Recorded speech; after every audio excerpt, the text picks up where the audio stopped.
what do you think about which countries could pick up the slack most? Could France revive discussions on European aspects of its nuclear doctrine? What about Brussels and London? That the UK obviously has a bit of a unique role here. The countries who are picking up that slack definitely is Poland. Poland is really eyeing that position of incredible defense spending. They really know this fear or this danger that Russia represents, and it's clear in all of their messaging. We do not want to be left out in the open here, so we're going to be spending as much money as we can on defense.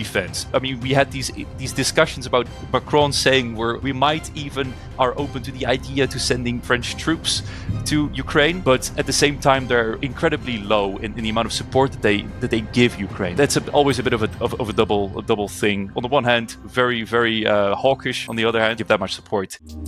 This is the Global Gambit. EU, the US, Trump is in the White House, everybody. Trump is back. And I think that this is the first interview I will be recording since November 7th. As some of you on the channel might know, I'm beginning to do more of my own personal analysis, or just sort of explainers, as I like to call them. But we're back with a discussion this time with a fellow geopolitical nerd and international security wonk, Elliot Baudeweyns, who is, well, he helped run actually the EU Made Simple YouTube channel, which is a fantastic place for breaking down, frankly, absurd political systems and concepts. If you're interested in international relations or political science, then you probably will have touched upon EU politics and how much you probably would run a mile. But we've actually got someone here who enjoys that. I'm not entirely sure what's going on there, but jokes aside, EU policy is very complicated. The European Union is extremely complicated, and it's only going to get more so with Trump in the White House. None to say the less, because of his flat rate of tariffs against everybody, allies, adversaries, even North Korea. North Korea is such a unique entity. I always mention them differently. But Elliot, it's great to have you on the show. How are you getting on at the moment? I'm perfectly fine. Thank you for introducing me. I'm very happy to be here as well. Always exciting to talk about geopolitics, like you said. And I do enjoy the pain of going through EU systems and trying to make sense of them. Yes, I guess I'm wired differently that way. But I think it's important anyways to try and educate our fellow Europeans and maybe people abroad on how the mess of the European Union actually works. So yeah, pleasure to be here. No, it's great. And as I say, the channel is fantastic. I'm delighted to be collaborating with you guys. And, hopefully in the future, I think this is going to be a part one of a part two. Maybe I'll jump on your channel at some point with the team. Yep. But I think to get started in a broader question is that at the time of recording, a recent EU barometer was released, illustrating that Europeans are actually the happiest they've been in a while, if not ever. I believe it was 74% of Europeans who were interviewed said that they felt content, or along the lines of that, about the state of the EU. Yep. Even though, Americans across the Atlantic, are sort of saying that the EU is communist and there's overregulation and the European markets are getting poorer. Well, clearly the data doesn't agree with that. So I'd like to start there, hear your reflections on that, and then we can break down specific policy areas of Trump and its relations to Europe. Sure. Yeah, sure. So regarding that, it's a different culture, and I think it's very clearly seen here, where the saying of Americans live to work and Europeans live or work to live comes out very, very nicely in a sense that, yes, I think there are definitely many economic factors that you could point at, saying that Europeans are in decline economic-wise. Our main motor, Germany, isn't doing that well at the moment, to say the least. But somehow, some way, Europeans are still content and are still happy.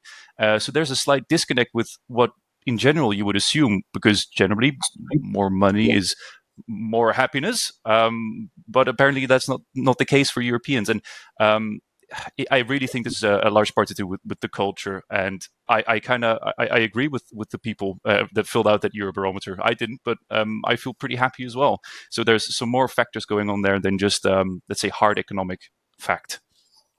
Yeah, absolutely. And I think it's well, I wrote just that exact phrase on a response to a viral post on X, Twitter, a few days ago, where the person was sort of saying that Europe's lost it. But I think we can mutually agree that there is an unprecedented amount of, shall we say, stagflation or just lack of productivity. The European economy Yep. more broadly just isn't going in the way that we would hope. Or average growth forecasts, I think, by the IMF are range from 1 to 1.5% versus the US, which has been at Yep. 3%, maybe even 4%, and that's before Trump coming in. So lots there. But to go a little bit more to the Trump administration, obviously, I think the first reaction I want to hear from you is about the tariffs. There is this idea of a flat 10% tariff rate, possibly even 20%. 20. For example, in the UK, estimates I think have said that could cost $22 billion to UK exports, because obviously the UK is heavily reliant on US and transatlantic trade, particularly since post-Brexit. So where do you see the status of that, given Trump incoming, and which countries can be most affected? Yeah, so before I begin answering this question, I have to preface that on our own live stream, I've been called both a radical leftist and both a radical rightist because of many different reasons. But one of them is me not really agreeing with Trump's policies or liking Trump on his own. And this 10 to 20% tariff is, to me, ridiculous. And I don't want to say catastrophic, but definitely it will hurt a lot.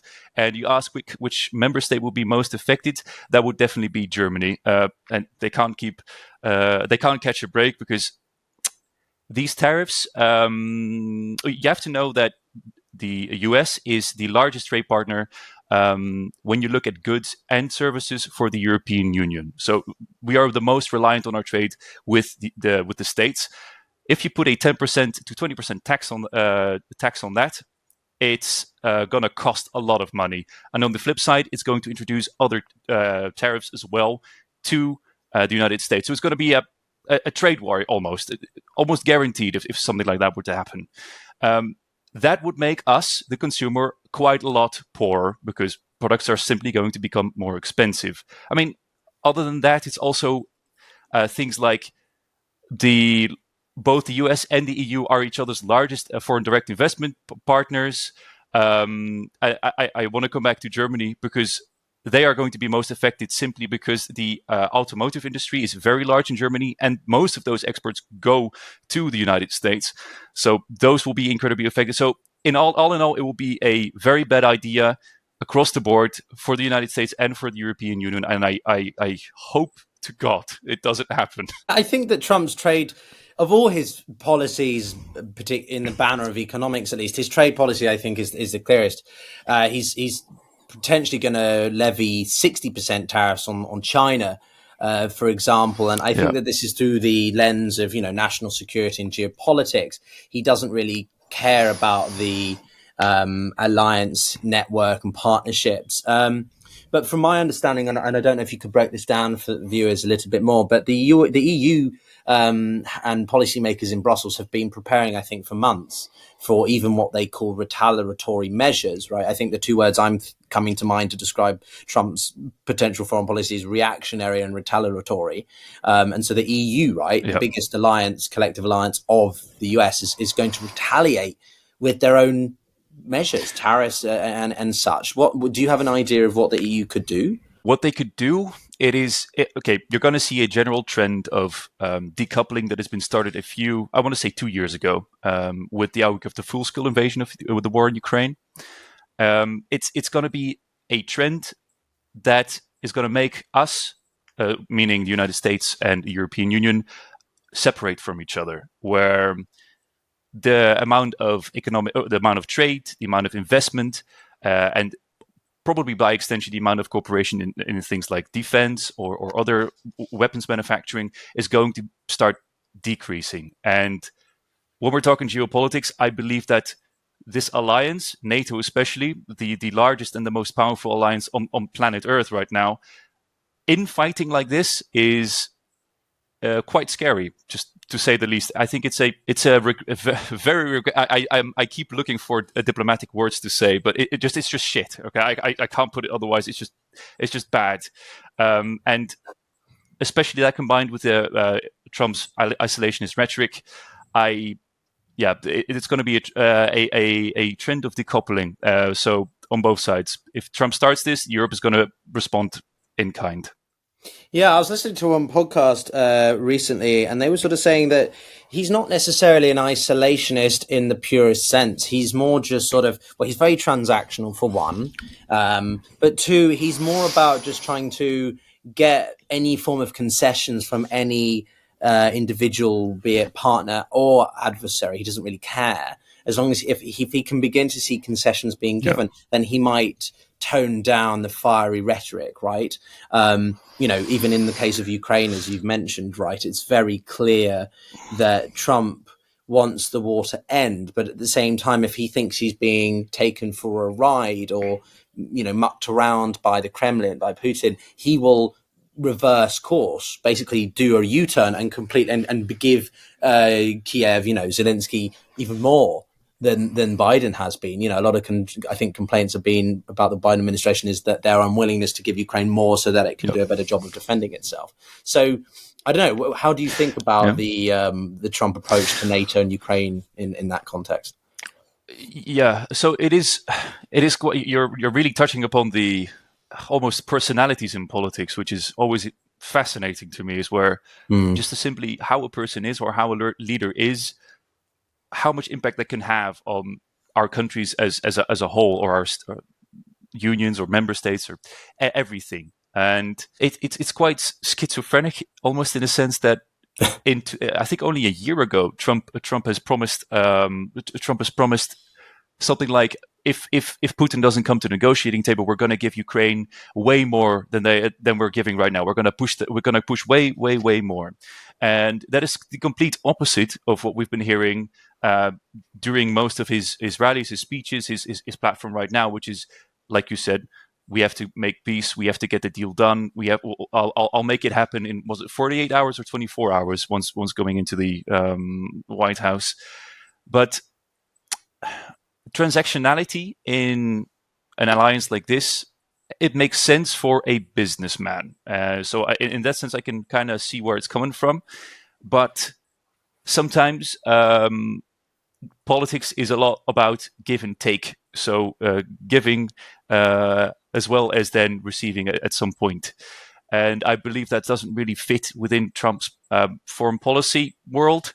And we can talk more about specifics of NATO and the rhetoric of I'll let Russia do whatever the hell they want to member states that don't pay, that is, to be specific. But in general, it really speaks to Trump's character and about his unpredictability as well. Like you said, if he feels like he's being screwed by Putin, then you never know, he might flip 180 degrees and do the opposite, which I'm not sure about that, but it could happen, I guess. Yeah, and guys, watching, do you think that could happen? I'm curious. Drop a comment with your thoughts. It's interesting. This channel isn't an echo chamber. We do get people who call me a NATO shill, and then other people think that because I'm partially Russian, I represent the Kremlin. So, there's community for everybody, and I welcome all comments below. But coming back to the economics a little bit, though, because one of the things that we're seeing is obviously a very different potential setup with the Fed and what that means.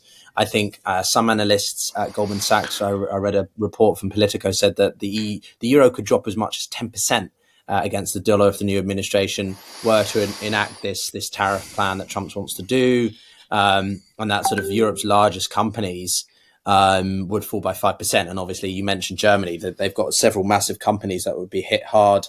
I'm thinking like the car sector, the auto sector. Trump wants to increase domestic production, manufacturing again in certain areas like automobiles and stuff. So I was just curious what you think could happen there. Well, it is, the return of let's say jobs that are in front of the entire assembly line. So like the the acquisition of resources, the making of basic parts. For some reason, Trump really wants to get those back to the United States, where I have the impression that the United States adds the most value at the end of the supply chain, where that's where the most value is added by assembling all of these different parts, by selling and making that upmark, which is incredibly beneficial to the economy. And by kind of going against that flow of returning back to what is now done by cheap labor in African states, but also China and other what we used to call not really anymore second or third world countries. I think that has that. I'm not sure what the impacts of that are going to be. I'm not an economics expert, but I'm just gonna say that's for the United States rather, I would say, bad. But like with a 60% confidence level. So I could be wrong and people can disagree with me there 100%. When it comes to the European Union, I always want to preface with the fact by saying that, a dropping euro doesn't always have to be a bad thing. It has to do with cheaper exports and stuff like that. But with the report you're referencing, the losing of value of our biggest companies, that is absolutely horrible, especially because, as you know, and probably the audience as well knows, that Europe doesn't have that many large corporations like the US, don't have the big five. Our largest company is the company in Denmark, I'm pretty sure, that produces Ozempic, which is a export that goes a large part to the United States. So yeah, it would be bad, incredibly bad, if those Trump policies were to be implemented, or those thoughts, those ideas behind them as well. Yeah. No, I think it's quite hit and miss. And one area that is obviously very integrated with security is energy. And Trump has boiled his energy policy down to three words there: drill, baby, drill. I mean, I don't know how much that plays directly into European matters, but obviously there has always been, to be devil's advocate, there's always been this argument that the Americans have been fueling the war in Ukraine because they want Russia to be less influential in areas of energy policy and security for Europe, so that they can provide LNG, liquefied natural gas, at higher rates, and be sort of, the dominant provider of energy across Europe, as well as sort of security assurances, right? What do you think that the Trump administration is going to mean for European energy, be it dependency, exchange? Europe is obviously quite emphasizing on clean tech, hydrogen, renewable energy, and that's completely the opposite of where Trump wants to take the US. Yeah, I think those are those 2 points are very interconnected, right? So the climate change, like European Green Deal transition, combined with the rhetoric of drill, baby, drill, that doesn't really match up. I think when you're talking about the United States, they were already producing a record high amount of energy. Also, a lot of oil, a lot of drilling. So the increase in that sense, I think, was more for a home base, and getting more voters in his states, and especially the flyover states, right, or more rural areas.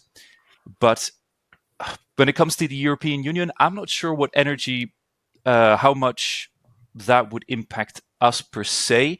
Like you already pointed out, LNG was the biggest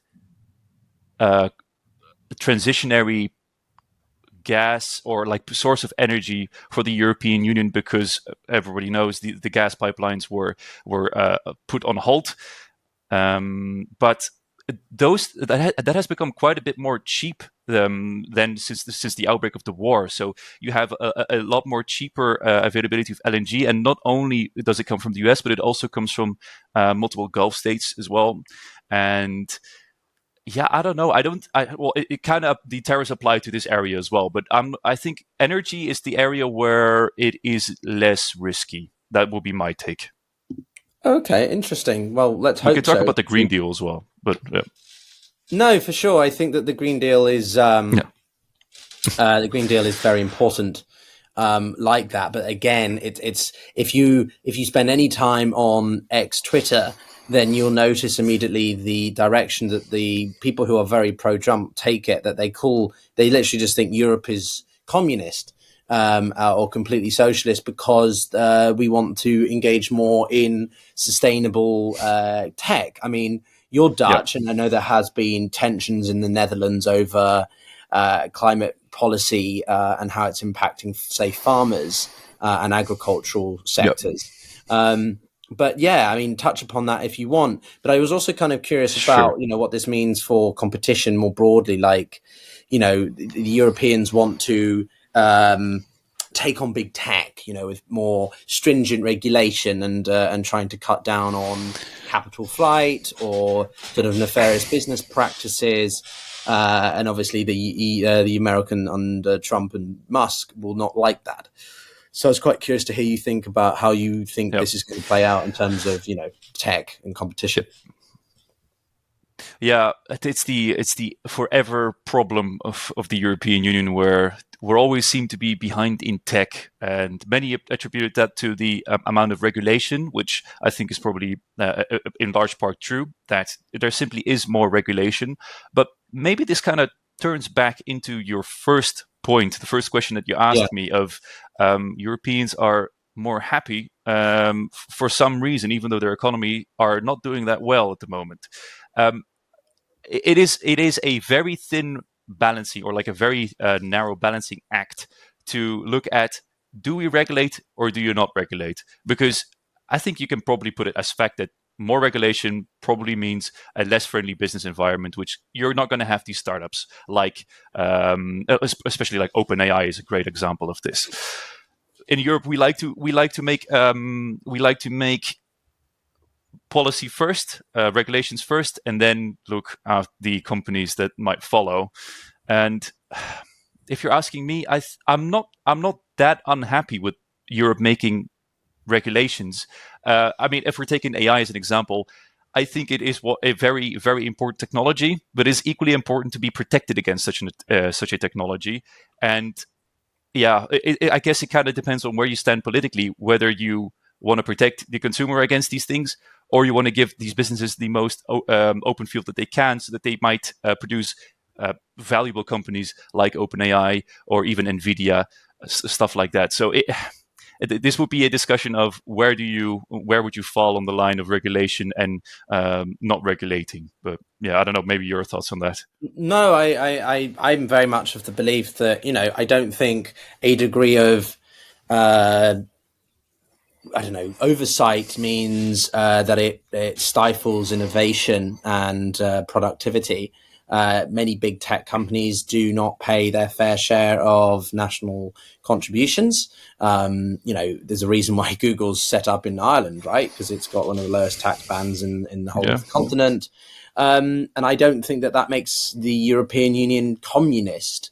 You wouldn't be able to have some of the largest companies in the world just because you want to be a little bit more strict with your compliance, right, and regulation. There's a reason so many European nations are the best places to live in the world, and I think that Trump and Musk have done a very effective job of sort of portraying that any sense of government presence, let alone intervention, is sort of some kind of, big state, deep state that stifles creativity and that all-important freedom. So I personally, it goes very much back to the first point we were trying to make, which is that, Europeans are not only about economic growth, they're about economic welfare, which is different. But anyway, I wanted to turn back to defense a little bit more, because we obviously touched upon NATO. Sure.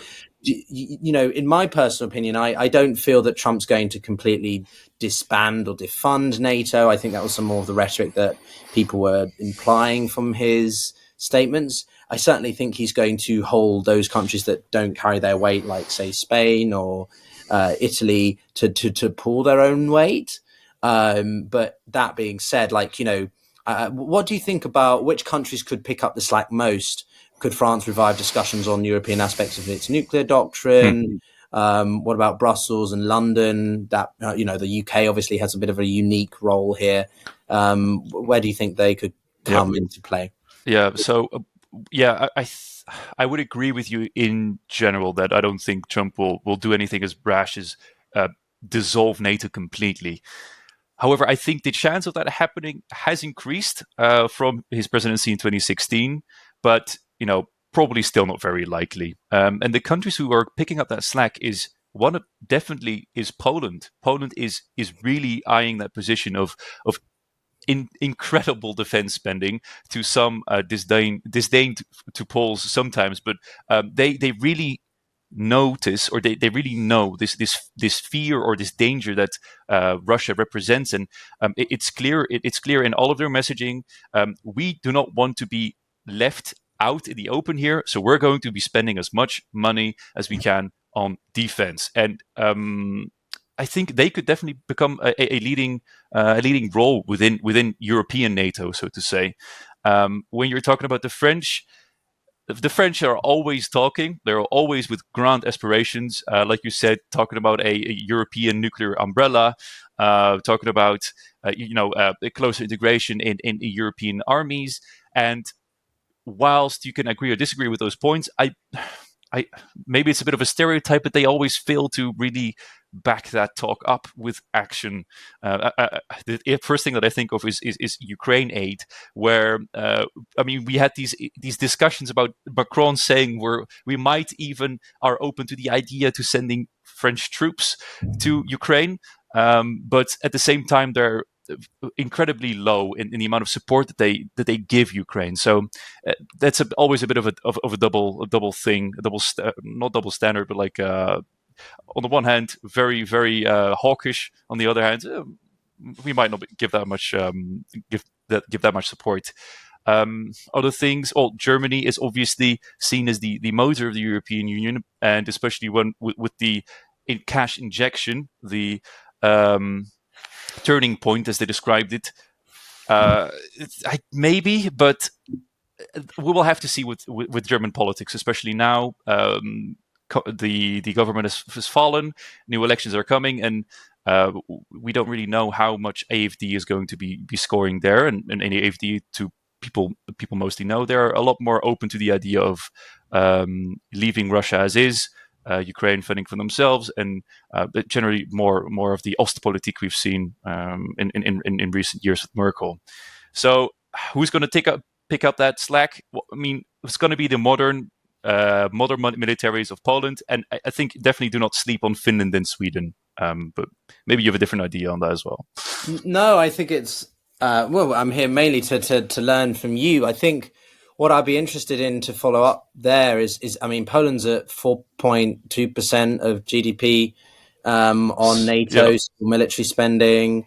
Are we going to see a division here between countries that are much more hawkish? I'm thinking, are we going to see a split along sort of the countries most at risk from Putin, and other countries that continue just to be a little bit more laissez-faire because they are, we're further across the continent. It's not as immediate urgency to us.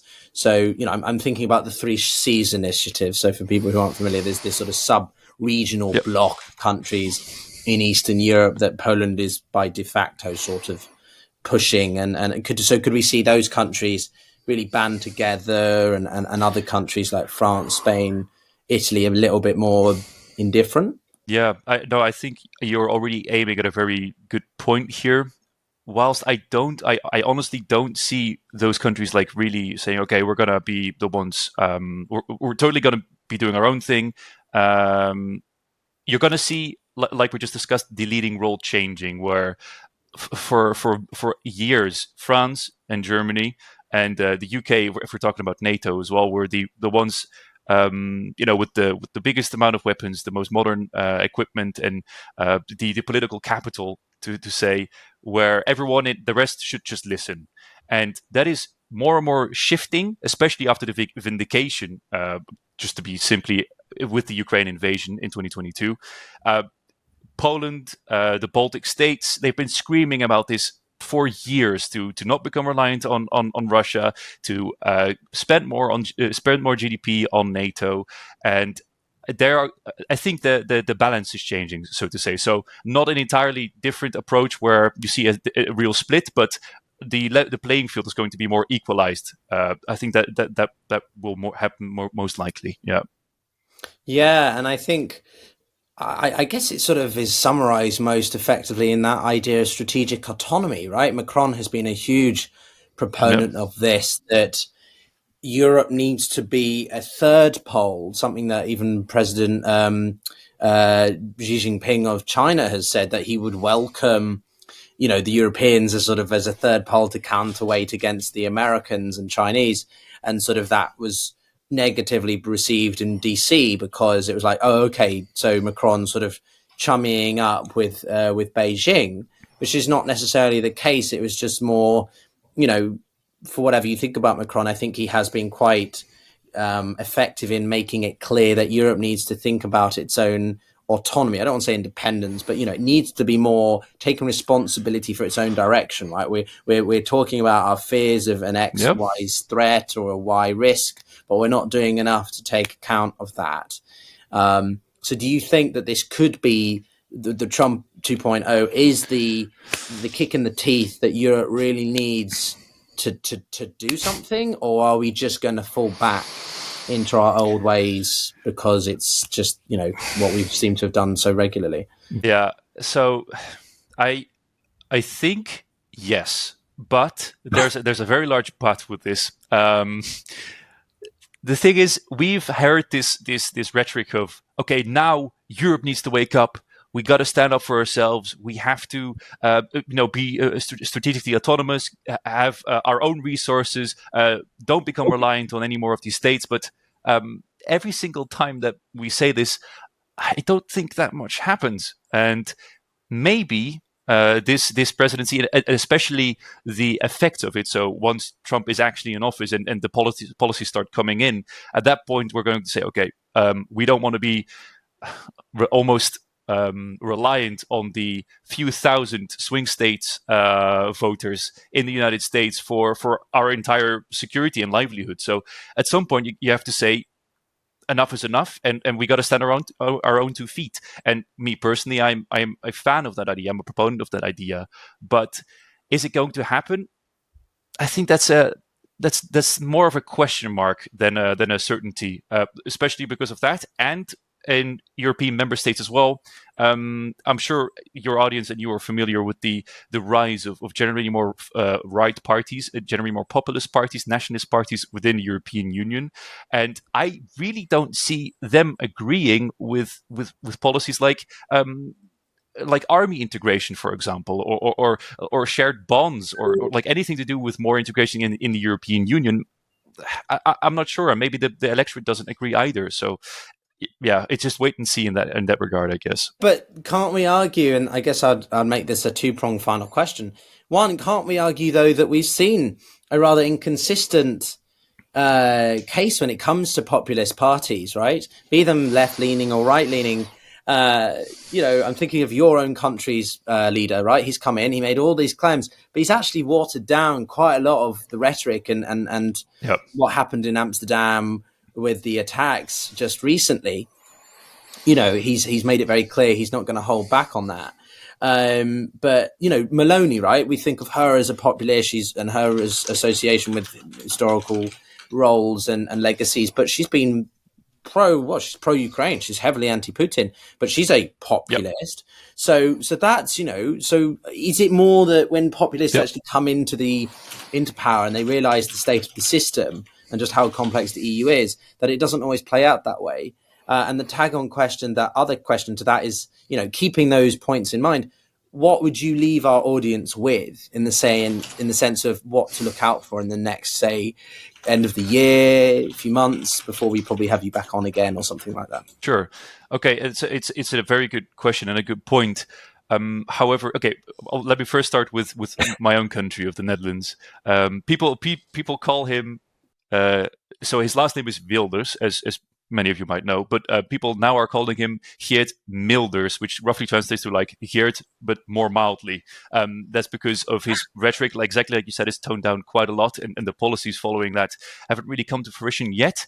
And And I think the reason why that happened, and I'm not quite sure with Meloni, because I know a little bit less about Italian politics, but at least in the Netherlands, why it happened is you're forced to work with a coalition. And these coalition partners, they're a lot more mild compared to his PVV party.